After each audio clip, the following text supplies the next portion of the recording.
gang, it's Mike and Mary. And it's day 10 Of business as usual. with an asterisk. Oh, yeah. Thanks for watching. Thanks for tuning in and letting us guide you. I hope you're doing this every single day so you're jazzed and fired up and working effectively each day of our crazy pandemic. And speaking of crazy, some people are saying restrictions are easing.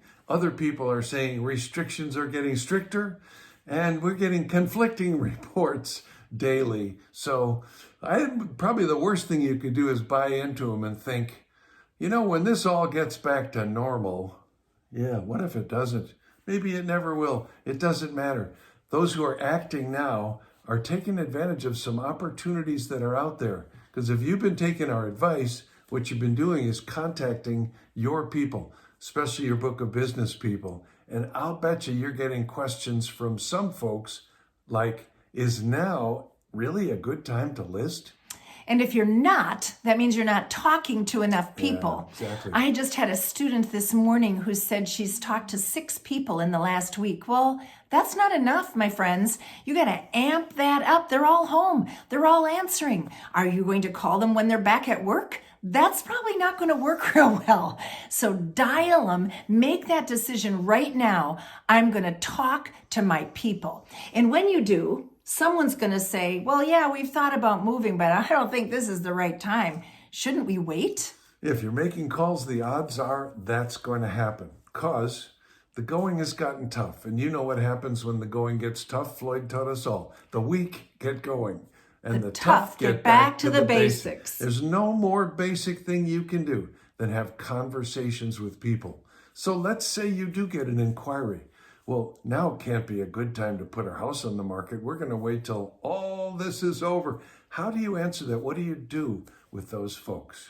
And again, we have students that are saying, oh, no problem. Let's schedule the photographer for April or May. Now, if your photographer is forbidden to drive down the street, which is certainly the case in Massachusetts as of Tuesday noon, you're not going to have professional photos until April or May. So does that mean you stay home and don't list the house? Heck no.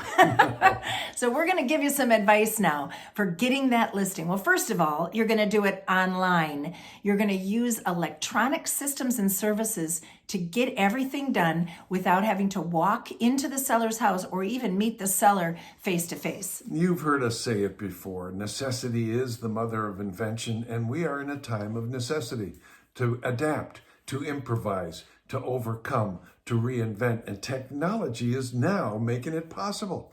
I did a little bit of research on 3D camera software, and I just Google alone had like 42 different places you can go. It isn't just Matterport, where you can put stuff on your phone and do a 3D virtual tour of a new listing. You can get your sellers to put it on their phone, and they do a tour for you. And some of them even have a free trial period. Ooh, so if you had 14 sellers, that's 14 free trial periods where you can get photos for nothing. Now, are they going to be as good if they're not professional? No, but that's okay. This is a new listing. This is the time. And for you to be able to convince a seller that this is the right time, first, you've got to be the one that's convinced. So, Michael, let's share a couple reasons why. You said not just the right time. You said this is the perfect time. Well, it is. Isn't it? Yep. Yeah. Why? Well, because you know what we know now? We know what rates are now. What are rates going to be a month from now? Who knows? We don't know, We do know we? what else we know now? We know what prices are now. What are prices going to be a month from now? We don't know, do we? They could go down. If you have a seller, they could go down, right? Like if everybody else is waiting until mid-April, mid-May to put their house on the market, what will all that influx of properties do to pricing?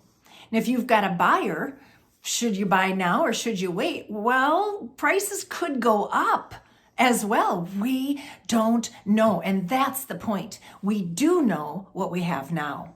That's Floyd's lost in the shuffle principle. Remember that? It is. Mm-hmm. Boy, the basics always apply. Isn't It's it the truth? Absolutely amazing. When times are great, those who stick to the basics continue to do well.